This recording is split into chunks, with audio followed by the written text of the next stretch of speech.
jury. Ms. Farmer, as to defendant Karen W. Murray in case number 47002A, in count 1 for the offense of first-degree murder in the commission of a felony, which is aggravated neglect of a vulnerable adult, how did you find the defendant Karen Murray guilty or not guilty? No, you can just say if you found her guilty or not guilty. Guilty. Of the indicted offense. All right. As to Mr. Michael Murray, in case number 47002B, did you find the defendant guilty or not guilty of first-degree murder during the commission of a felony, aggravated neglect of a vulnerable adult? Guilty, Your Honor. All right. As to count 1 for Ms. Karen Murray, so say you all. All jurors agree on the verdict. All have nodded in assent. As to Mr. Michael Murray in count 1, so say you all as to the announced verdict. All jurors nod in assent. All right. Ms. Farmer is foreperson of the jury. In count 2 for Karen Murray, did the jury find the defendant guilty or not guilty of aggravated neglect of a vulnerable adult with injury? Guilty. And as to count 2 for Michael Murray, did the jury find the defendant guilty or not guilty of aggravated neglect of a vulnerable adult with injury? Guilty. As to Karen Murray, with that verdict announced, so say you all. All jurors nod in assent. And as to defendant Michael Murray, so say you all. All jurors nod in assent. As to count 3 for defendant Karen Murray in case number 47002A, to the offense of aggravated neglect of a vulnerable adult with physical harm, did the jury find the defendant guilty or not guilty of that indicted offense? Guilty. And as to count 3, defendant Michael Murray, how did the jury find the defendant guilty or not guilty of aggravated neglect of a vulnerable adult with physical harm? Guilty. As to defendant Karen Murray, to the announced verdict, so say you all. All jurors nod in agreement. Yes, Mrs. Beasley? Yes. And as to defendant Michael Murray, how do all defendants nod in assent or disagree? All jurors agree. All right. All jurors have nodded in assent. All right. If you'll be seated. Thank you. You may be seated, Mr. Miss Murray. All right, ladies and gentlemen, I cannot thank you enough on behalf of myself, the court staff, and the court clerk's office, Ms. Downs and her staff, as well as the attorneys involved, for sacrificing the week to do your civic duty and sit as a juror in this case. I know it's been a difficult and trying case, and I will remind you that you do not have to discuss your verdict with anyone. If you do elect to discuss your verdict with anyone, I would ask you to be respectful and mindful of your other jurors' thoughts and the conduct of any juror during the deliberation who may not wish their comments or decisions discussed by any other juror. Discretion is the better part of valor in these types of things. If you wish to talk to any of the attorneys, sometimes attorneys will call jurors and say, I'd like some guidance on what we could have done differently, what you found important, what you found not so important or significant, and you are the best judges to give them that kind of information, okay? And it's extremely helpful as far as your commentary if any of the attorneys were to call you, okay? I would like to speak with you just briefly before you're excused for the afternoon. I am going to release all of you for future jury service this term. This will be the only trial you will have to sit on. You will not have to call back in for any other trial. Now, in the future, you may get one of those brown cards that says you've been summoned for jury service again, but you should be clear for, what is it, Tammy, 2 years? 2 years. You should be clear for 2 years. I've spoken with the other judges who may have trials between now and when your jury service would end in early September, and we all feel secure that we have enough jurors, and this has taken enough pound of flesh, so to speak, from your day-to-day lives and for this type of difficult case. So.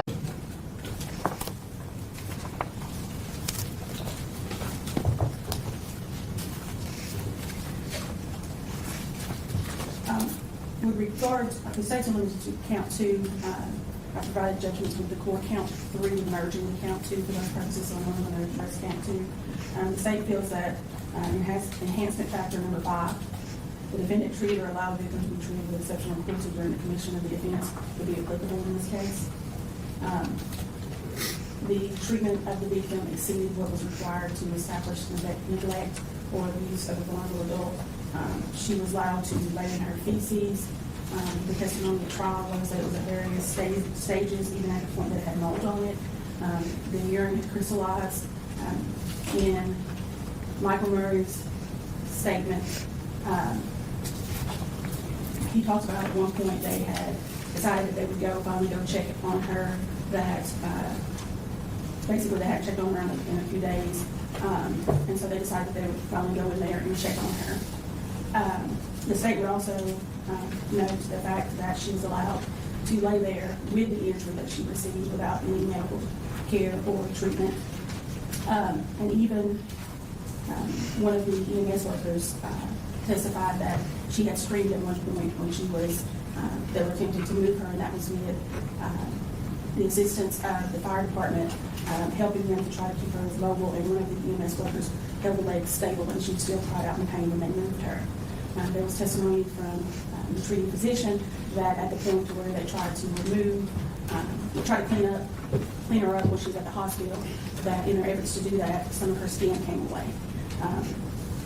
During that, we would note that while the defendants in their statements that were played during trial stated that they didn't know how it happened, Mr. Michael Murray said that somebody would have had to come in, a burglar or something, and he didn't do that. He didn't know how it happened. Karen Murray stated that she thought that it was just her regular edema, I think I'm not pronouncing that right, but swelling of her legs from before, and that she didn't think it was anything of that. The proof that came out of trial was that the call to 911 stated that the victim had failed a couple of days before, and that's how the injury was caused to her leg. The proof at trial was also that the husband, Anthony, known as Tony Murray, by the defendant's own admissions, was mostly at work most of the time. The care of their mother, Sheila Murray, was basically pretty much in the hands of both of these offenders, with the primary care being that of Karen Murray.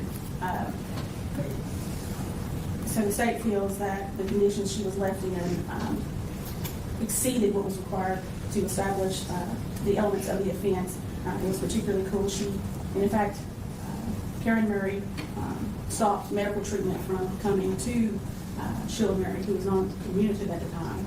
The testimony through the statement of Karen Murray was that her mother's health had begun to deteriorate even further. Knowing that, between visits, she still canceled that visit, which was an in-home visit, because she can't remember, but she thought maybe because she herself wasn't feeling well. And she never rescheduled that. So people who would have been coming into the home and would have access to the victim to be able to assess her and actually provide help was kept away by the actions of Sheila Murray. Not Sheila Murray, excuse me, Karen Murray. So we would say that enhancement factor number 5 is applicable with regard to enhancement with regard to that game. Mr. Byrd, on behalf of Ms. Murray. Thank you. I'll address the enhancements and mitigation evidence in a moment, but I'd also like to discuss the sentencing considerations for this. Looking at that, see, with regard to Karen Murray, no history of criminal conduct to speak of beyond maybe some traffic offenses, but nothing, not even misdemeanor counts that could be found. She's not somebody that's in and out of jail. She's, before this, wasn't somebody that was even on the radar of law enforcement for doing anything. Look at confinement being necessary to avoid appreciating the seriousness of the offense. The minimum sentence in this would be 8 years. 8 years served on that wouldn't be appreciating the seriousness of the offense, given the position that Karen Murray was in. These are 4 people that were put in the worst circumstances, something that they were completely unqualified to handle. Their mother gets sick in a way they think they can handle. Clearly, things got beyond their ability to do so. Karen Murray doesn't have financial resources, doesn't have the knowledge, doesn't have the autonomy, apart from her father's direction, to do things differently. Now, would she, if she had those things? I mean, we'll never know exactly. But this kind of gets to the state's argument with regard to the enhancement factor of cruelty. I don't believe, cruelty, I believe, implies an intentional action of some sort. Cruelty is showing something towards someone. They're charged with neglect here. These are 2 people that clearly didn't know how to handle the situation they were in. They know how bad things work. Did they see like the broken bone in the mother's ankle? I know that it's implied, and some through the state's argument today, it's implied that there's something to Karen Murray canceling that in-home visit, as though somehow that's some kind of cover-up or something. But there's no evidence to say that. There's nothing to say that she was lying about not feeling well on the day that somebody was going to come in, and why she rescheduled things. There's no evidence that came out of trial that appointment was not rescheduled through any sort of intent to cover something up or through any sort of maliciousness. There was no evidence come out at trial that indicated that she was lying when she said she thought that they were going to reschedule with her. Now, is that some type of ignorance or naivete in terms of the way that the process works? Perhaps, but in terms of saying that it's evidence of some type of cruelty or some type of malice or intentional action, I just don't think that came out of the evidence that we saw at trial. We'll talk about deterrence. I think that's a nullity in a case like this, because the circumstances here are not something that are readily repeatable. I take the language about deterrence to say how generalized is something that we're looking at here. This is a very specific set of circumstances to these particular people, and we're not talking about somebody shoplifting from Walmart or somebody selling dope or kidnapping or rape or something like that built in somebody knows what they're doing is wrong. I don't think deterrence is a factor that should really has any bearing in this, because I don't think that any sentence that these defendants get had, hopefully nobody in the entire world would ever be in a situation like what the Murrays were. But this is such a unique set of circumstances and the way things developed that I don't think the deterrence factor is something that would apply. Just talk about her having no record, measures less restrictive frequently applied. There's never been any measures less restrictive applied to Karen Murray because she hasn't been in any kind of trouble. I believe the 8-year sentence on that is all that be necessary to achieve the purposes for the sentence imposed. I mean, Ms. Murray, I understand, obviously with a life sentence. I mean, I know it's kind of seems sometimes pointless arguing about this type of thing, but it's what we have to do. I think she'd be the type of person that, all other things being equal, that would be very amenable to some sort of rehabilitation for whatever it was. Again, there's no evidence that Karen Murray is a malicious person or a cruel person or a criminal at heart or anything of that nature. In fact, from looking at this, I think there's some argument to be made that the circumstances applied here might fall under factor 11 in the mitigating factors about unusual circumstances, about a sustained intent to violate the law here. It's not clear that either of these defendants knew that they were doing something that was against the law. Again, is the conditions their mother was in and their care or lack thereof, or what they thought was adequate care, it would certainly appear due more to ignorance of the situation they're in, of being naive about the situation they're in, and again, at feeling like they don't have the agency to go against their father's wishes, which is something we heard again and again at trial about how their father is the one that calls the shots, and everybody in the family, even the daughter that testified at trial, everybody didn't want to go against Tony Murray. Everybody wanted to do what he wanted to do. Not because they're malicious people or cruel people, but just because that's what they thought they needed to do. And clearly they were in over their head. I do think these are very unusual, unique circumstances. I don't think that Karen Murray could have foreseen being in the position that she was. I mean, this isn't, something where somebody is, stealing 40 cars or dealing drugs for months or whatever else and put themselves robbing a bank and somebody getting killed in the middle of it or something. I mean, those types of things could be foreseeable. I don't think that progress of things in this case were something where Karen Murray had any understanding that it was going to go as far as it did. It was going to get as bad as it was. And again, I don't think that's due to cruelty or maliciousness. I think that's just due to ignorance and naivete of the situation. That's why I say, like, it wasn't shown in trial that she had any intent to continue violating the law. I don't think it's even shown that she knew she was violating the law. And she's not some career criminal. She's just a person put in extraordinary circumstances, and unfortunately, she wasn't qualified to handle it. And in regard to the aspect of cruelty, again, I've always taken cruelty to be more of an intentional act than an infliction of something on someone. And I believe if the state thought that that's what's going on, they would have been charged with abuse instead of neglect, because abuse is an intentional act of something that's inflicted upon somebody. You're doing this to someone as opposed to allowing it to be done through your own ignorance or your own carelessness and not being intentional instead of honest.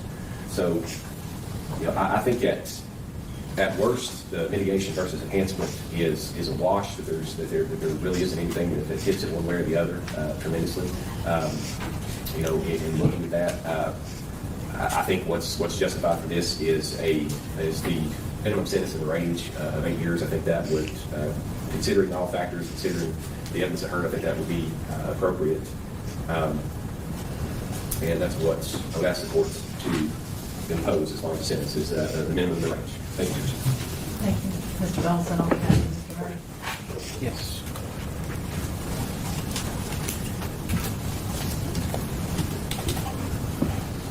Judge, I'm going to be very brief. I agree with what Mr. Byrd has said 100%. Both of these defendants, they didn't know that they were violating the law. They thought that they were doing what their parents wanted. They had a father. As was testified, there was a hierarchy concerning the care that was given to Miss Murray. Nobody had any intent to hurt Miss Murray at all. And it was their father who was making the decisions. That was testified to. That was acknowledged by the sister. There was a hierarchy. These two are not criminals. They're loving children. And it is a sad thing that their mother died. And nobody is happy about that. I would ask that you give them the minimum sentence.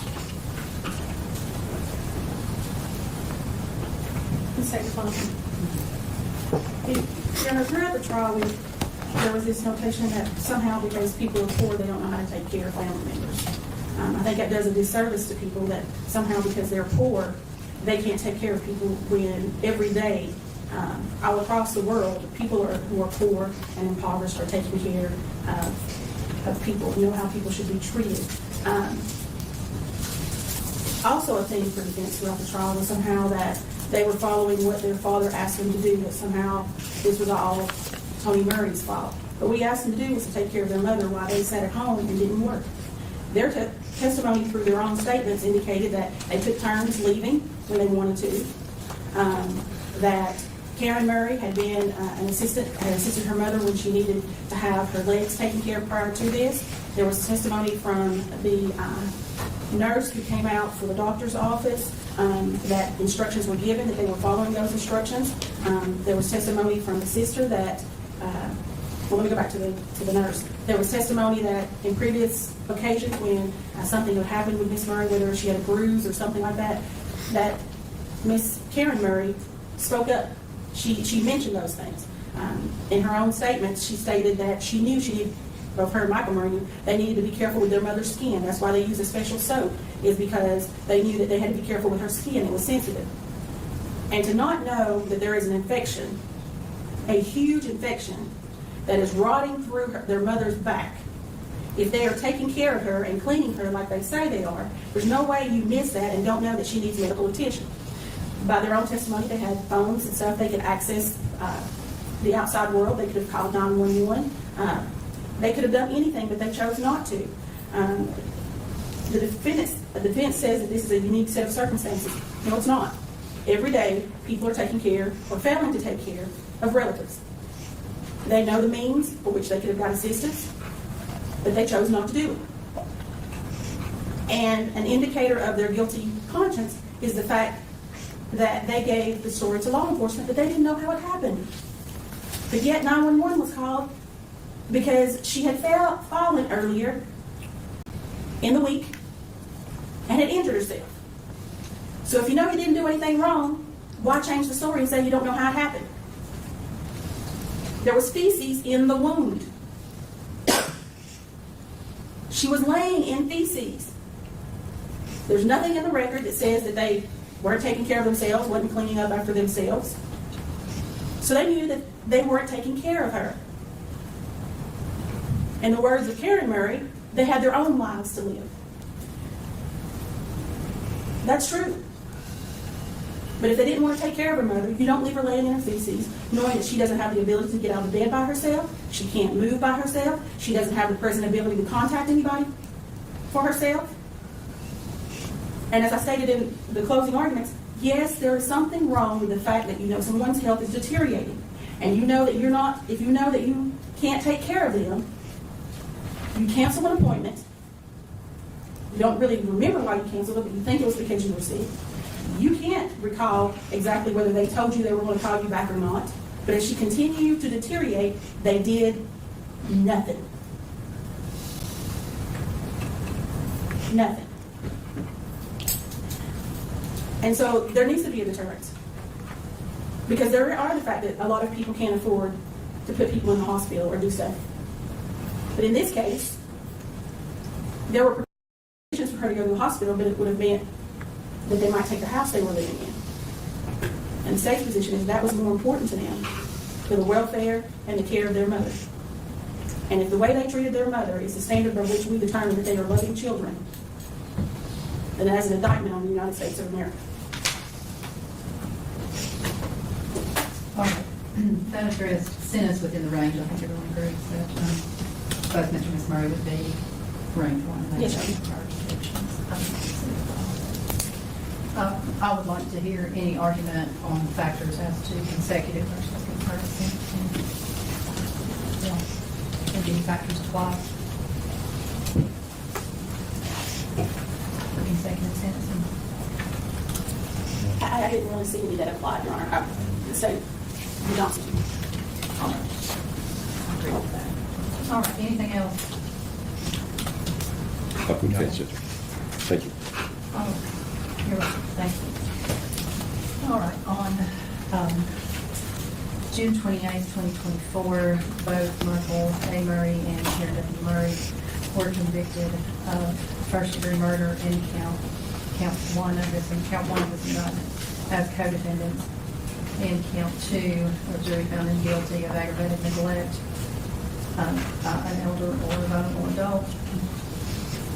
And in count three, they were each found guilty of aggravated neglect of an elderly or vulnerable adult. The victim being their mother, with whom they lived here in Johnson City, Washington County, Tennessee, and were charged with being her caregivers. The jury imposed a fine in counts 1 and 2 of $12,500 each. Count 3, I believe, was a Class C felony, so not that it makes that much difference, but I'll amend the fine. Thank you, Judge. The fine imposed in count 1 was $25,000. The only sentence that is available, the state did not seek life without parole or the death penalty in this case. So the sentence for first-degree murder during the commission of a felony, which would have been the aggravated neglect of a vulnerable adult, is life in prison, and that is a 51-year sentence, a little bit more than that, probably 51.4 years at this point. The sentence range for count 2 for each defendant would be 8 to 12 years, and for count 3 would be 3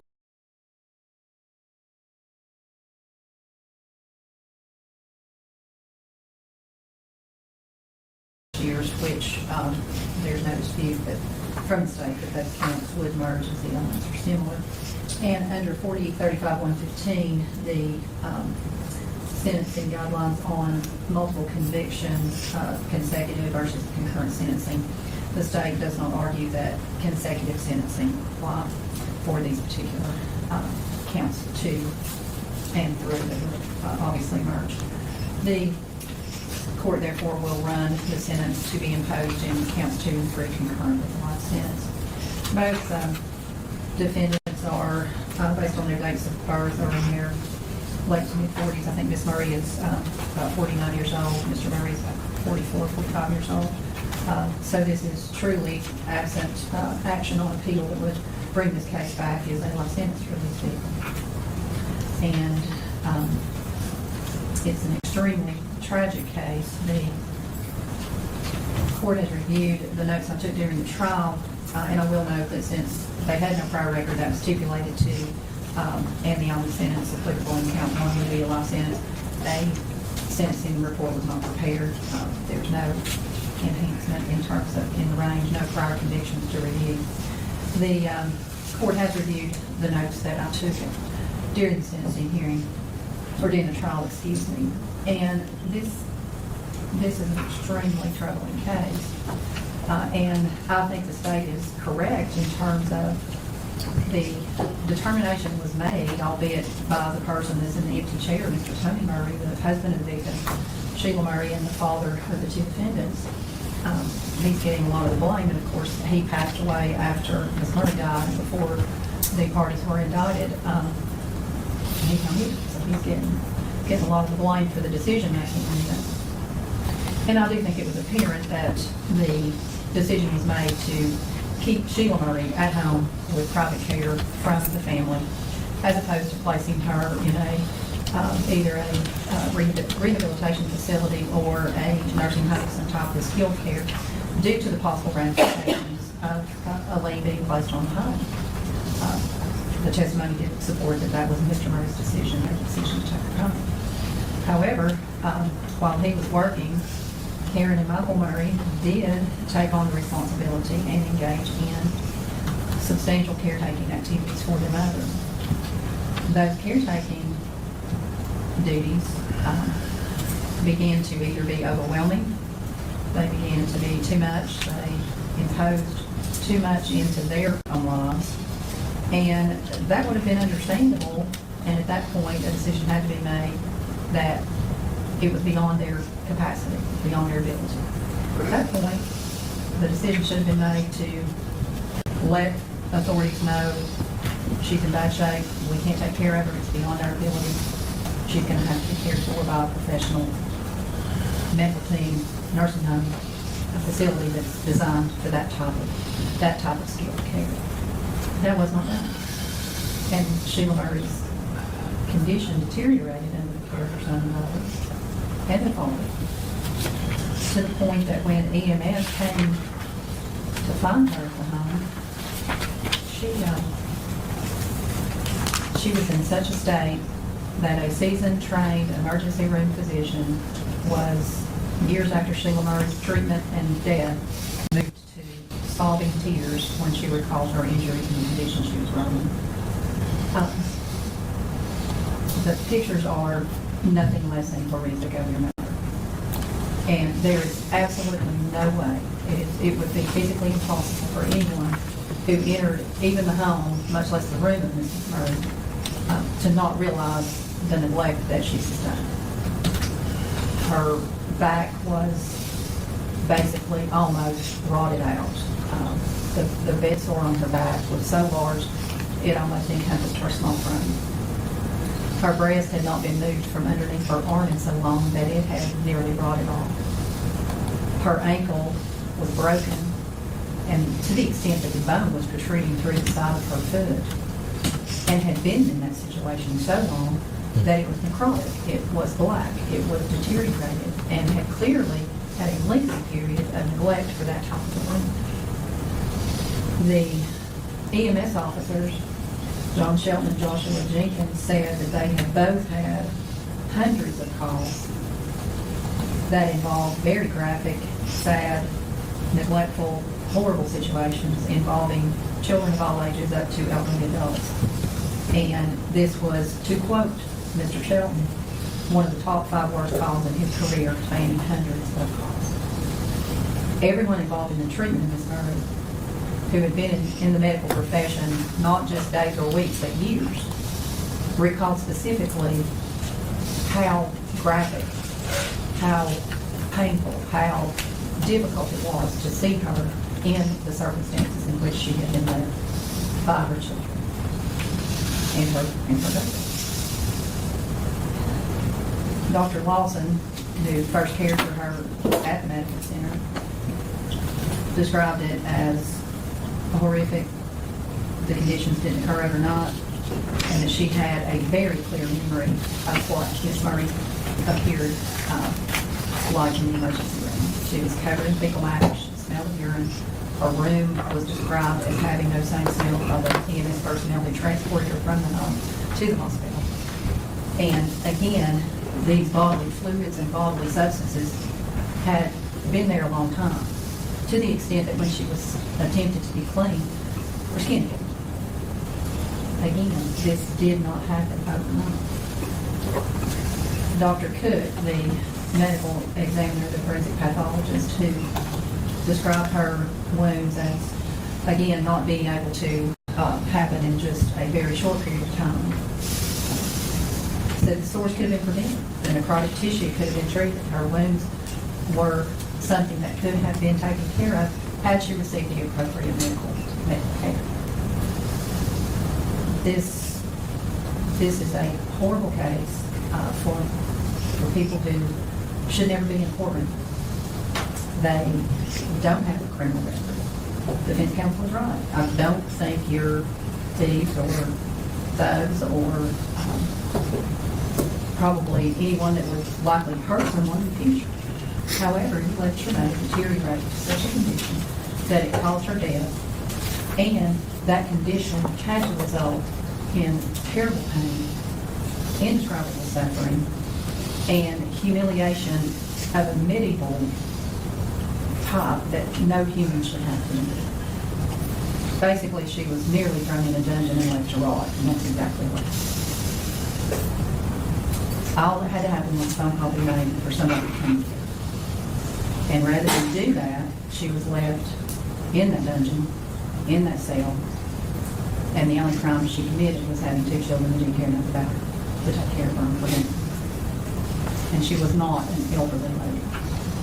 She had had a horrible stroke, a debilitating stroke that left her as vulnerable as a newborn, and that was bartered for financial reasons to keep the house.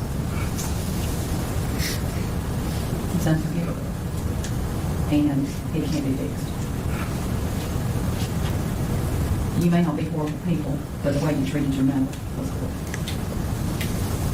And the jury family exactly that. Having said that, the state is right. A lot of people are being charged these days with neglecting elderly adults. We have an aging population, especially in this region, and we're seeing more and more of these cases. Deterrence might be a factor, but I think people just decide they're not going to do it. They're not going to take care of it. It's just too much, too hard. But whether it be for reasons similar to what Karen and Michael Murray did, along with the decision-making of the father, to, well, we're just going to keep the house and we'll do what we can. We're going to live on the elder person's Social Security or retirement, and we'll just let them lay there. However it be, these people are completely done. And I wish I thought this crime could be deterred, but I don't think deterrence is the factor that would apply in this case. So in terms of the factors that would apply for enhancement in range, the state argued factor 5, the defendant treated or allowed victims to be treated with exceptional cruelty during the commission of the offense. The court finds that really brushes very closely to the elements of the offense of counts 2 and or 3 on the aggravated neglect of a vulnerable adult with injury or harm. While any one of her injuries that the court has detailed could have been considered sufficient for those particular crimes, the court has no way of knowing what ones or if the overall injuries were considered by the jury as an element of those offenses. So, out of abundance of caution, the court would hold enhance and range on those, and that would be the only factor that would apply. The mitigation factors, the court does not find that any of those necessarily applied. Both defendants were equally responsible for the care of their mother, even though Karen Murray may have handled more sensitive areas of her body, both of them being females. Still, there was plenty of wounds on her body that were not in private or intimate areas that were clearly visible and seen. The court, again, finds that consecutive sentencing would not apply. So the court, in count 1, sentences Karen Murray as defendant A in case number 4702A to life in prison for the first-degree murder of her mother. And he will serve that sentence in custody of the Department of Corrections until that sentence expires.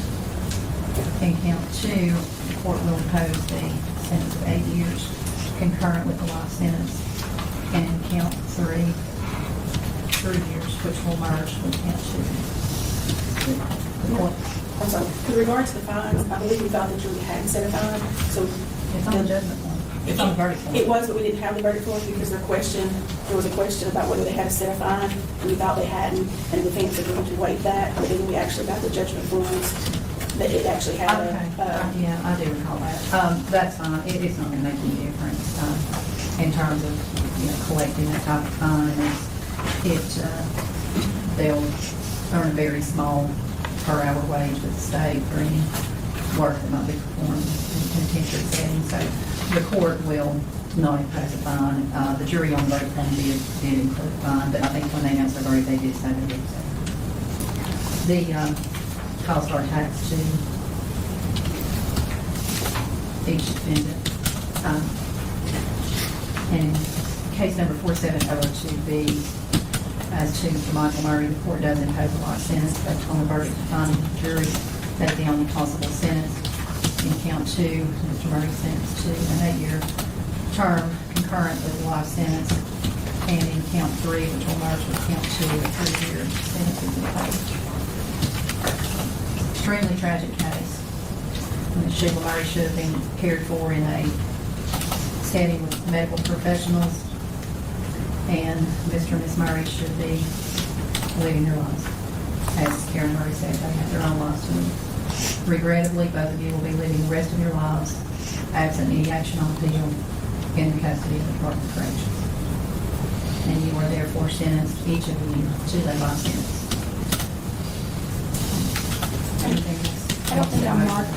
What? I don't think I'm marked it on the judgment, but I think I'm supposed to mark this, the part where the clerk's supposed to send it to the Department of Health on counts 2 and 3, so we go for the registry. I know it's a big point, but they would need to send that into the Department of. They would be on that elder abuse registry, but again,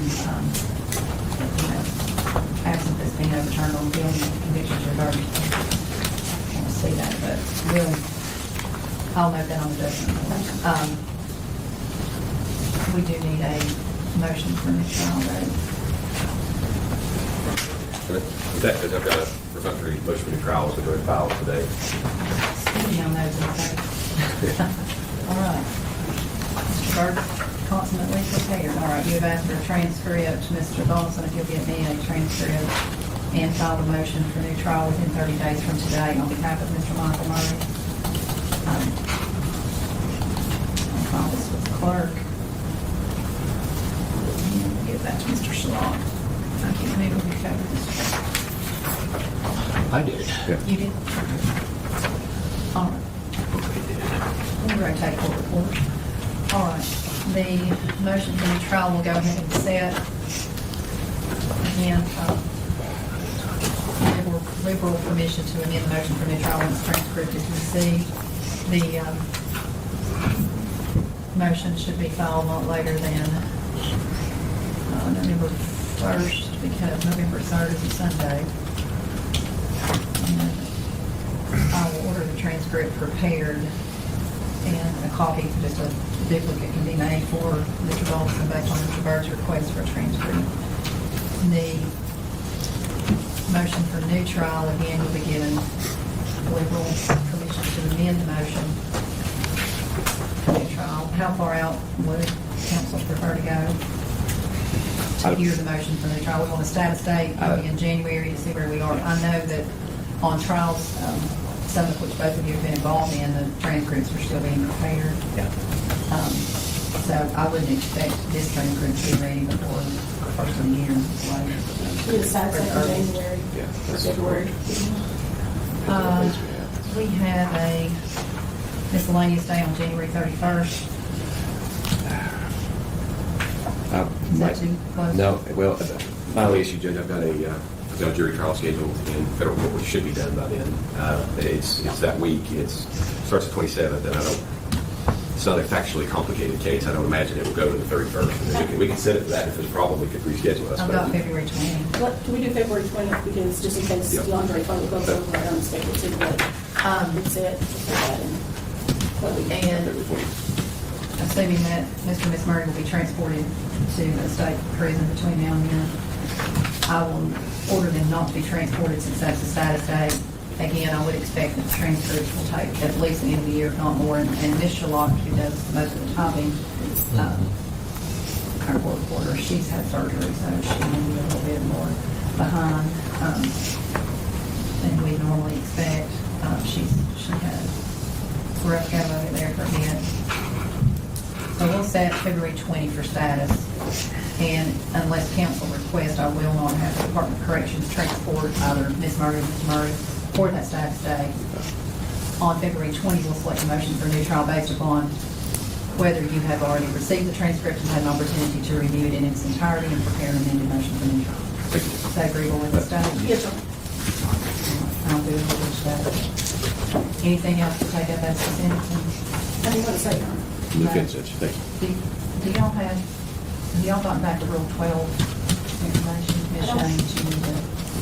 But then Rule 12, I don't think so. I don't think She usually logs them in right after we get a conviction. We'll do it. If y'all want to take a look at it, I've got a file with it. Yeah. I just have to file them after the motion for new trial's heard, but we try to go ahead and get them in line because honestly, we've tried so many first degree murder cases in this district that we've got to get a long line of Rule 12 forms to send in. So we didn't work involved with those. You up? All right. Anything else as to Ms. Murray's? I don't believe so, Judge. Thank you. Thank you. Appreciate your own representation and hard work on this case. Thank you. Thank you, both. General rate, I'll search up something else.